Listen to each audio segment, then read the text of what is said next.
Hello everyone. So today quickly I would show us how to find the gradient of a line using Excel. And I'm going to show you the fastest way to do this. And this is by using the Excel function, slope. Now to do that, all you need to do is to just press the equality sign and slope. Now what you need to do is to identify your y variable and you highlight all the values under the y variable. So in my case, these are the values on the y, and this is followed by a comma, and then I come to the x variable and I do the same. As soon as I'm done with this, I enter, and this is the value of my slope. Another way you can find the slope is by plotting a chart.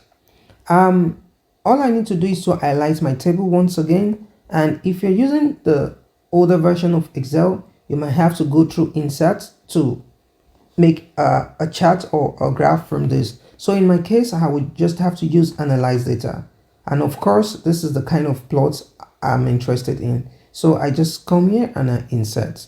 So now I have the plots.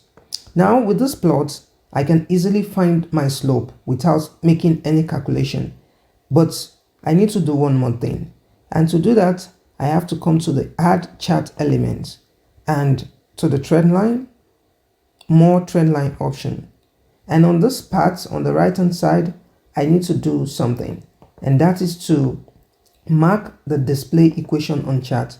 And you can see that I have the equation here, the straight line equation from y equals to mx plus b, and in this case this 1340 corresponds to my m, which is equivalent to the slope, while the 800 here is talking about the intersection, but we're interested in the slope. So we can see that the value of the slope we have from the graph corresponds with the one we have from the calculation. I hope this helps. Thank you.